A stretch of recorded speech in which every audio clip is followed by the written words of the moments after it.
آپ دو سجدوں کے درمیان بیٹھ کر جو دعا مانگتے ہیں، اللہم اغفر لی وارحمنی وعافنی واہدنی وارزقنی، یہ دعا وہ ہے جس میں آپ دنیا اور آخرت کی تمام نعمتیں آپ اللہ سے مانگ رہے ہیں۔ لیکن کیا یہ دعا پڑھتے وقت آپ کو اس کے بعد کا استعجاب ہوتا ہے؟ کیوں نہیں بتائیے؟ میں بول رہا یار، یہ کیوں نہیں ہوتا بھائی؟ یہ کیا ہے؟ یہ خود پریشانی ذہن میں کیوں نہیں آتی؟ آپ جانتے ہیں اس دعا میں کیا مانگ لیتے ہیں اللہ سے؟ مغفرت مانگ لیتے ہیں، اللہ کی مہربانی، رحمت، شفقت اور پیار مانگ لیتے ہیں، عافیت مانگ لیتے ہیں، ہدایت مانگ لیتے ہیں، اور روزی روٹی مانگ لیتے ہیں۔ کچھ بچا؟ بتاؤ، دین اور دنیا کی کوئی نعمت بچی جو آپ نے مانگ نہ لی ہو؟ لیکن مانگنا اس انداز سے آپ کو پسند ہے؟ کوئی آپ سے اس طرح مانگے، اب میں کیا نقل اتاروں؟ آپ کے پاس کوئی آیا ہے، آپ ہم کو معاف بھی کر دیجئے، ہم کو خیرات دے دیجئے، ہمیں دے دیجئے، صدقہ دے دیجئے، اور کچھ ہم کو دوا بتا دیجئے، کچھ کو کر دیجئے، تو آپ اس کو کچھ دیں گے یا یہ مانگنے کا طریقہ ہے؟ کیا ہم لوگ اللہ سے اسی طرح نہیں مانگ رہے ہیں؟ یہ اللہ کا حلم ہے کہ اللہ برداشت کرتا ہے۔ کس طرح مانگ رہے ہیں؟ مذاق بنا رکھا ہے دعا کا۔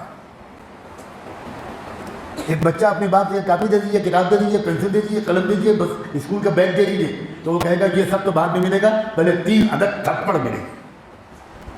یہ مانگنے کا طریقہ ہے؟ بدتمیزی، یہ باپ سے بات کرنے کا طریقہ ہے؟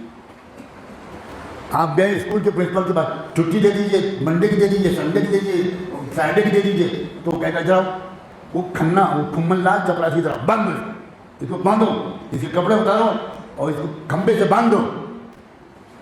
اب یہی نہیں کر رہے ہیں ہم لوگ اللہ کے ساتھ؟ اسی لیے تو نماز پڑھ رہے ہیں مگر روحانیت نہیں پیدا ہو رہی۔ نماز پڑھ رہے ہیں، اللہ کی یاد کی کیفیت نہیں پیدا ہو رہی۔ اقیم الصلاۃ لذکری، سب سے پہلے روز محشر نماز دیکھی جائے گی۔ روز محشر کی جہاں گداز بود، اولی پرسشے نماز بود۔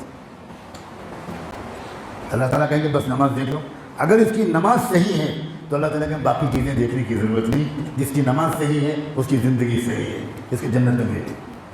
اور جس کی نماز گڑبڑ ہے، پڑھی تو ہے نماز اس نے لیکن نماز غفلت والی ہے، اللہ کہیں گے وقفوہم انہم مسئولون، روکو ان کو، ان کی ایک ایک بات کی تحقیق کرنی ہے، ان کا حساب کتاب لینا ہے، ان سے پوچھنا ہے۔ اس لیے کہ نماز اگر ان کی اچھی نہیں ہے تو اخلاق بھی خراب ہوں گے، یہ والدین کا دل دکھاتے ہوں گے، یہ ناپ تول میں کمی کرتے ہوں گے، یہ بے حیائی کے کام کرتے ہوں گے، یہ بد نظری کرتے ہوں گے، یہ بدکاریاں اور بدفعلیاں کرتے ہوں گے۔ اس لیے کہ ان الصلاۃ تنہی عن الفحشاء والمنکر، جو چیز بے حیائی سے روکتی ہے انسان کو وہ تو ان کے پاس ہے ہی نہیں، پھر یہ بے حیا نہ ہو یہ ہو ہی نہیں سکتا۔ نماز جاندار ہوگی تو سب ٹھیک ہوگا۔ ہر شخص آج یہ رونا روتا ہے کہ حضرت بد نظری کا گناہ نہیں چھوٹتا،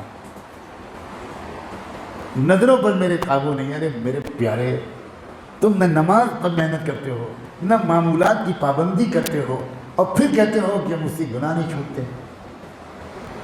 یہ کہاں کا ظلم، کیسی حماقت 99% لوگ کرتے ہیں۔ اپنی نماز اچھی بناؤ، اور پھر چیلنج کے ساتھ کہا جا سکتا ہے ساری دنیا کے شیطان مل کر ایک بار تمہاری نگاہ کسی نامحرم پر ارادے کے ساتھ نہیں اٹھنے دیں۔